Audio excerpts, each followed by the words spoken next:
Hi everyone. Oriental higher secondary school Mirzapur અમદાવાદની YouTube ચેનલમાં આપ સૌનું સ્વાગત છે.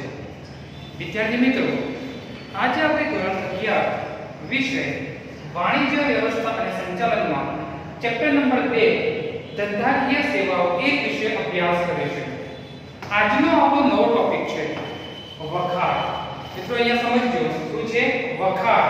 અહીંયા આપણે સમજવાનું છે કે વખારનો અર્થ અને તેના પ્રકારો કયા પડે છે. તો સામાન્ય અર્થની અંદર આપણે જોવાનું છે વખાર એટલે ગોદામ કે જે વસ્તુઓનો સંગ્રહ કરવામાં આવે છે એ જગ્યાને સામાન્ય અર્થે વખાર કહેવામાં આવે છે. આપણે એનો બીજો અર્થ સમજીએ કે વખાર એટલે શું. વખાર કોને કહેવામાં આવે છે? તો મિત્રો વખાર એટલે પેદાશનો સંગ્રહ. જ્યાં પેદાશ થાય છે એના સંગ્રહની જે જગ્યા છે જેને વખાર કહેવામાં આવે છે તેના મૂળ સ્વરૂપમાં અકબંધ છે. એટલે કે એ અકબંધ રહે એ પણ તેનું મૂળ સ્વરૂપ છે. ગુણધર્મો જળવાઈ રહે, જે વસ્તુઓનો પેદાશ થયો છે એના ગુણધર્મો જળવાઈ રહે એ પણ મહત્વનું છે.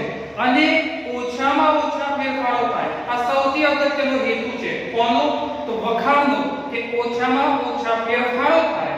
તે ઉપરાંત અને દૃષ્ટિગુણનું સર્જન થાય તેને વખાર કહેવામાં આવે છે. તો મિત્રો અહીંયા તમે વખારનો અર્થ સમજી ગયા હશો કે વખાર એટલે ગોડાઉન કે જ્યાં માલ સામાનનો સંગ્રહ કરવામાં આવે છે, જેને સામાન્ય અર્થે વખાર કહેવામાં આવે છે. બીજા અર્થની અંદર આપણે જોવું હોય તો વખાર એટલે પેદાશનો સંગ્રહ, તેના મૂળ સ્વરૂપમાં અકબંધ રહે, ગુણધર્મો જળવાઈ રહે, ઓછામાં ઓછા ફેરફારો થાય અને દૃષ્ટિગુણનું સર્જન થાય, જેને વખાર તરીકે ઓળખવામાં આવે છે. તો વિદ્યાર્થી મિત્રો અહીંયા તમે વખારનો અર્થ સમજી ગયા હશો. ત્યાર પછી આપણે જોવાનું છે વખારના પ્રકારો. એના કેટલાક પ્રકારો પડે છે, આ પ્રકારોને આપણે સમજવાના છે. તો મિત્રો ખાસ કરીને મુખ્યત્વે વખારના 3 પ્રકારો પડે છે. એક છે માલિકીની દ્રષ્ટિએ, બીજો છે જકાતની દ્રષ્ટિએ અને ત્રીજો છે ઉપયોગની દ્રષ્ટિએ. તો અહીંયા મુખ્ય 3 પ્રકારો પડે છે. એક માલિકની દ્રષ્ટિએ છે, એક જકાતની દ્રષ્ટિએ છે અને એક ઉપયોગની દ્રષ્ટિએ છે. તો આપણે આ ત્રણેય પ્રકારોના પેટા પ્રકારો પણ જોવાના છે. તો જોઈએ આપણે માલિકની દ્રષ્ટિએ. તો માલિકની દ્રષ્ટિએ બીજા 2 પેટા પ્રકારો પડે છે. એક છે ખાનગી વખાર અને બીજો છે જાહેર વખાર. યાદ રાખજો, માલિકીની દ્રષ્ટિએ 2 પેટા પ્રકારો પડે છે. એક છે ખાનગી વખાર અને બીજો છે જાહેર વખાર. એવી જ રીતે જકાતની દ્રષ્ટિએ પણ 2 પ્રકારો પડે છે. એક છે જકાત ભરેલા માલનો વખાર અને બીજો છે જકાત ભર્યા વિનાના માલનો વખાર. ઉપયોગની દ્રષ્ટિએ જ્યારે વાત કરીએ તો પણ અહીંયા 2 પેટા પ્રકારો પડે છે. એક છે સામાન્ય વખાર અને બીજું છે વિશિષ્ટ વખાર. તો વિદ્યાર્થી મિત્રો, ચાલો આપણે આ જે વખારના પ્રકારો છે એને સમજીએ. તો સૌથી પહેલા છે માલિકીની દ્રષ્ટિએ વખાર. તેમાં પેટા પ્રકારમાં સૌથી પહેલું છે ખાનગી વખાર. તો મિત્રો અહીંયા ખાનગી વખાર એને કહેવામાં આવે છે કે પોતાની વસ્તુઓના સંગ્રહ માટે જે વખારનો ઉપયોગ કરવામાં આવે છે એને ખાનગી વખાર તરીકે ઓળખવામાં આવે છે.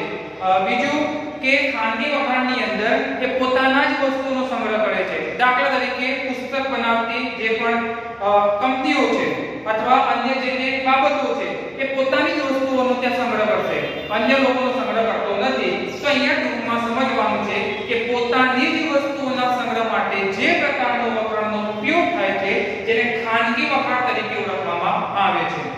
બીજા નંબરે જોઈએ જાહેર વખાર. એટલે કે પોતાના માટે ઉપયોગ થતો નથી પણ જાહેર જનતા માટે ઉપયોગી છે, જેને જાહેર વખાર તરીકે ઓળખવામાં આવે છે. અને ખાસ કરીને જે જાહેર વખારો છે એ રેલવે સ્ટેશન, હવાઈ મથક, પછી જે પોર્ટ આવે છે ત્યાં વધારે પ્રમાણમાં જોવા મળતું હોય છે. તો જાહેર વખાર એ પોતાના ઉપયોગ માટે પણ નહીં પણ નફો કમાવા માટે જાહેર જનતા માટે ઉપયોગ કરે છે, જેને જાહેર વખાર તરીકે ઓળખવામાં આવે છે. હવે અહીંયા જુઓ કે જાહેર વખાર કોઈ અન્ય વ્યક્તિ છે એ પોતાની વસ્તુઓ સંગ્રહ કરવા માંગે છે, ગોડાઉનની અંદર મૂકવા માંગે છે. તો જાહેર વખારના ભાગરૂપે એના ઉપર પૈસા ચૂકવવા પડતા હોય છે.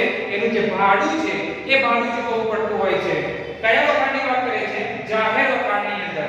અને આપણે ખાનગી વખારની અંદર જોઈ ગયા કે પોતાના જ માટે ઉપયોગ, બીજા કોઈના માટે નહીં, જાહેર જનતા માટે નહીં પણ પોતાના જ માટે ઉપયોગ કરવામાં આવે છે. ખાનગી વખાર છે અને જાહેર જનતા માટે જો ઉપયોગ કરવામાં આવે તો એ જાહેર વખાણ છે અને જાહેર વખાણ ક્યાં જોવા મળે છે તો જ્યાં બંદર છે, હવાઈ મથક છે, રેલવે સ્ટેશન છે, તો આવા પ્રકારના વખાણો જોવા મળતા હોય છે. ત્યાર પછી બીજા નંબરે જોઈએ જકાતની દ્રષ્ટિએ વખાણના પ્રકારો. એના ત્રીજા પેટા પ્રકારો બે પડે છે. તો જકાતની દ્રષ્ટિએ એમાં સૌથી પહેલું છે જકાત ભરેલા માલની વખાણ. જ્યારે આયાતી વસ્તુઓ પર જો અગાઉથી જકાત ભરવામાં આવી હોય તો એ જકાત ભરેલો માલ કદાચ એ વખાણની અંદર રાખવાનો થાય તો આપણે કહી શકીએ કે જકાત ભરેલા માલની વખાણ. ફરી એકવાર સમજાવું છું કે આયાતી વસ્તુઓ ઉપર મિત્રો અહીંયા સમજો કે ભારતની અંદર કોઈ અન્ય દેશોમાંથી જે વસ્તુઓ આયાત થાય છે એ આયાતી વસ્તુઓ પર અગાઉથી એડવાન્સ જો જકાત ભરેલો હોય અને એવું રાખવામાં આવે કે આ જે માલ છે એને ક્યાંક રાખવામાં આવે અથવા કોઈ સગવડ નથી મળી તો કોઈ જગ્યા પર રાખવામાં આવે છે તો એ જગ્યા ઉપર રાખવામાં આવતો માલ એટલે કે જકાત ભરેલા માલની વખાણ. બીજા નંબરે છે જકાત ભર્યા વિનાના માલની વખાણ કે જેના ઉપર જકાત ભરવામાં આવી નથી એટલે કે આયાતી વસ્તુઓ પર કોઈ જકાત ભરી નથી તો આવી વસ્તુઓને જ્યાં રાખવામાં આવે છે તો એને કહેવાય જકાત ભર્યા વિનાની માલની વખાણ. તો અહીંયા એ પણ સમજવાનું છે કે જ્યારે આવી કન્ડિશન બને કે જકાત ભરેલો માલ નથી અને જ્યારે કોઈ વ્યક્તિ કે સંસ્થા એ માલને જ્યારે છોડાવવા માટે જાય છે તો સૌથી પહેલા જકાત ભરવી પડતી હોય છે અને ત્યાર પછી આ માલ છૂટતો હોય છે. બંને પ્રકારની અંદર ખાસ કરીને ક્યાં જોવા મળતું હોય છે તો જ્યાં પોર્ટ છે, બંદર છે, રેલવે છે તો ત્યાં વધારે જોવા મળતી હોય છે. તો તમને ખ્યાલ આવી ગયો હશે કે જકાતની દ્રષ્ટિએ બે પ્રકાર પડે છે. જકાત ભરેલા માલની વખાણ આયાતી વસ્તુની વાત કરે છે કે જેમાં એડવાન્સ જકાત ભરેલી હોય અને તેને ક્યાંય ગોડાઉનમાં રાખવામાં આવે તો જકાત ભરેલા માલની વખાણ થઈ છે. બીજા નંબરે છે જકાત ભર્યા વિનાની માલની વખાણ છે કે જેના ઉપર કોઈ જ જકાત ભરવામાં આવી નથી. બરાબર છે. અને આવો જ્યાં સંગ્રહ કરવામાં આવે તો આપણે કહી શકીએ કે જકાત ભર્યા વિનાના માલની વખાણ છે. ત્રીજા નંબરે જોઈએ ઉપયોગની દ્રષ્ટિએ વખાણના પેટા પ્રકારો બે પડે છે. ઉપયોગની દ્રષ્ટિએ મિત્રો અહીંયા સમજો ઉપયોગ બે પેટા પ્રકારો પડે છે. એક છે સામાન્ય વખાણ અને બીજી છે વિશિષ્ટ વખાણ. હવે આપણે આ બંને પેટા પ્રકારોને સમજવાના છે કે સામાન્ય વખાણ કોને કહેવામાં આવે છે. તો મિત્રો અહીંયા સમજો કે સામાન્ય વખાણ એને કહેવામાં આવે છે કે જાળવણી કે સુરક્ષા માટે ખાસ અલાયદી ન હોય એવા પ્રકારની વખાણને સામાન્ય વખાણ તરીકે ઓળખવામાં આવે છે. વિશિષ્ટ વખાણ કે જાળવણી કે સુરક્ષા માટે ખાસ અલાયદી હોય જેને વિશિષ્ટ વખાણ તરીકે ઓળખવામાં આવે છે. અહીંયા મહત્વનું વિશિષ્ટ વખાણ છે. મિત્રો અહીંયા તમે જુઓ કે દૂધ છે, શાકભાજી છે, માખણ છે અથવા જે નાશવંત વસ્તુઓ છે એના માટેની જે વખાણ હોય એને વિશિષ્ટ વખાણ તરીકે ઓળખવામાં આવે છે. અને આવી વસ્તુઓનો ક્યાં સંગ્રહ કરવામાં આવે છે જ્યાં કોલ્ડ સ્ટોરેજ છે ત્યાં સંગ્રહ કરવામાં આવતો હોય છે. તમને બીજું પણ એક ઉદાહરણ આપીને સમજાવું કે જે બટાટા છે. મિત્રો અહીંયા સમજજો શું છે બટાટા કે જ્યારે એની કિંમત ઓછી થઈ જતી હોય છે ત્યારે જે મોટા વેપારીઓ હોય છે એ બટાટાની ખરીદી કરી લેતા હોય છે અને કોલ્ડ સ્ટોરેજમાં મૂકતા હોય છે અને જ્યારે વસ્તુની કિંમત વધે એટલે કે બટાટાની કિંમત વધે છે ત્યારે એ માર્કેટમાં લાવે છે. મિત્રો અહીંયા સમજજો તો આ વિશિષ્ટ વખાણ થઈ. બીજા નંબરે ઉદાહરણ આપીને સમજાવો કે બટાટા તો બટાટા છે અથવા કોઈ ઝેરી પદાર્થો છે તો એના સંગ્રહ માટે વિશિષ્ટ વખાણનો ઉપયોગ થતો હોય છે. મિત્રો સમજજો કઈ બાબત માટે વિશિષ્ટ વખાણનો ઉપયોગ થાય છે તો જે નાશવંત વસ્તુઓ છે, બટાટા છે, ઝેરી રસાયણો છે તો એના સંગ્રહ માટે હંમેશા વિશિષ્ટ વખાણનો ઉપયોગ થતો હોય છે. અને સામાન્ય વખાણનો ઉપયોગ ક્યાં થતો હોય છે કે જ્યાં અલાયદી નથી એટલે કે જાળવણી અને સુરક્ષા માટે અલાયદી ન હોય એની માટે સામાન્ય વખાણનો ઉપયોગ થતો હોય છે. તો વિદ્યાર્થી મિત્રો અહીંયા તમે સમજી ગયા હશો કે વખાણના પ્રકારો ત્રણ છે મુખ્યત્વે માલિકીની દ્રષ્ટિએ છે, જકાતની દ્રષ્ટિએ છે અને ઉપયોગની દ્રષ્ટિએ છે જે તમે સમજી ગયા હશો. ત્યાર પછી આપણે નવો ટોપિક જોઈશું. નવો ટોપિક છે વાહન વ્યવહાર અને હેરફેરની સેવાઓ. મિત્રો અહીંયા સમજજો શું કહે છે વાહન વ્યવહાર તમે નામ સાંભળ્યું હશે અને હેરફેરની સેવાઓ. તો સૌથી પહેલા આપણે વાહન વ્યવહાર અને હેરફેરની સેવાઓનો અર્થ સમજીએ. સામાન્ય અર્થ છે કે માણસ કે માલ સામાનની એક સ્તરેથી બીજા સ્તરે જે હેરફેર થાય છે જેને વાહન વ્યવહાર અને હેરફેરની સેવાઓ કહેવામાં આવે છે. કોના માટે? માલસામાન અને માણસો માટે એક સ્તરેથી બીજા સ્તરે જે હેરફેરો થાય છે જેને વાહન વ્યવહાર અને હેરફેરની સેવાઓ કહેવામાં આવે છે. ત્યાર પછી આપણે જોઈશું તેના પ્રકારો. કેટલાક વાહન વ્યવહાર અને હેરફેરની સેવાઓના પેટા પ્રકારો પડતા હોય છે. એમાં સૌથી પહેલા છે માનવ બળ દ્વારા સંચાલિત. આ સૌથી અગત્યનું છે મિત્રો. અહીંયા સમજો માનવ બળ. તમને પ્રશ્ન થશે કે માનવ બળ દ્વારા સંચાલિત કેવા પ્રકારની વાહન વ્યવહાર અને હેરફેરની સેવાઓ છે? તો અહીંયા જુઓ કે જે હાથ લારી હોય છે મિત્રો, સમજો કે માનવ બળ દ્વારા સંચાલિત છે. ત્યાર પછી ખાસ કરીને કોલકાતાની અંદર પેડલ રિક્ષાઓનો ઉપયોગ થતો હોય છે. પેડલ રિક્ષા એ રિક્ષા કઈ ઈંધણ વડે ચાલતી નથી, પણ પોતાના ઉપયોગથી પોતાના વડે ચાલતી હોય છે. પેડલ લગાવવા પડતા હોય છે ત્યારે વસ્તુ ચાલતી હોય છે. તો માનવ બળ દ્વારા જે સંચાલિત વસ્તુઓ છે તો એ પણ વાહન વ્યવહારમાં ઉપયોગ થતી હોય છે. ભાઈ એ પણ તમને સમજાવું કે માનવ બળ દ્વારા સંચાલિત જે હાથ લારી હોય છે મિત્રો, સમજો હાથ લારી. હવે લારી જો કોના વડે ચાલે? માણસ વડે ચાલે છે. ત્યાર પછી પેડલ રિક્ષા છે તો આ રિક્ષા જો કોના વડે ચાલે છે? માણસ વડે ચાલતી હોય છે. તો માનવ બળ થયું. તો આવા પ્રકારની વસ્તુ માનવ બળ દ્વારા સંચાલિત છે એવું કહી શકાય. બીજા નંબરે છે પશુ બળ દ્વારા સંચાલિત. અગાઉ માનવ બળ આવ્યું, હવે પશુ બળ. હવે પશુ બળની અંદર તમને ખ્યાલ આવી ગયો હશે કે ઊંટ ગાડી. મિત્રો સમજો ગાડી જે પણ કોના વડે ચાલે છે? ઊંટ વડે ચાલે છે. એટલે કે આ પશુ બળ. ઘોડા ગાડી મિત્રો સમજો જે ઘોડા ગાડી છે એ પણ પશુ બળ દ્વારા ચાલતી છે. તો આને કહેવાય પશુ બળ દ્વારા સંચાલિત. કે એવી વસ્તુઓનો વાહન વ્યવહારમાં ઉપયોગ થાય છે કે જે પશુઓ દ્વારા સંચાલિત હોય. પહેલા આપણે જોયું કે માનવ દ્વારા સંચાલિત હોય, બીજા નંબરે જોવાનું છે પશુ દ્વારા સંચાલિત હોય. એવી વસ્તુઓ એવો વાહન વ્યવહાર અને હેરફેરની સેવાઓમાં પશુ બળ દ્વારા સંચાલિત કહી શકાય. ત્રીજા નંબરે છે હવાઈ માર્ગ. મિત્રો આના વિશે તો આપણે અગાઉ પણ જોઈ ગયા છે. હવાઈ માર્ગ બરાબર છે. અત્યારે સૌથી આધુનિક માર્ગ એટલે હવાઈ માર્ગ.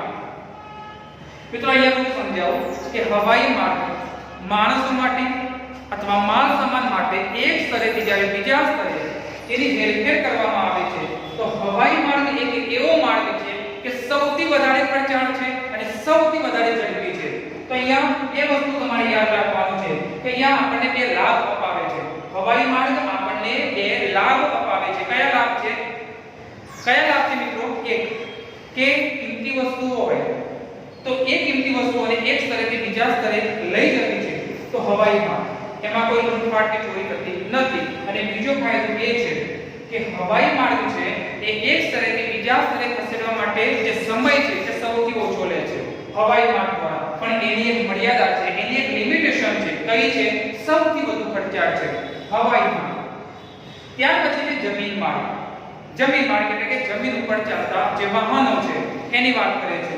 તો એની અંદર બે પ્રકારે જોવા મળતો હોય છે. એક છે રેલવે માર્ગ અને બીજું છે રસ્તા માર્ગ. અહીંયા રેલવે માર્ગ સૌથી જૂનો જો માર્ગ હોય તો રેલવે માર્ગ છે.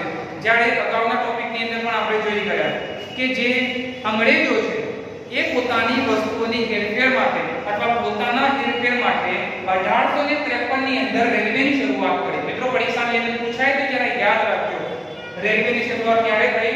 તો 1853 માં રેલવેની શરૂઆત થઈ છે. એ અંગ્રેજોના સમયમાં થઈ છે.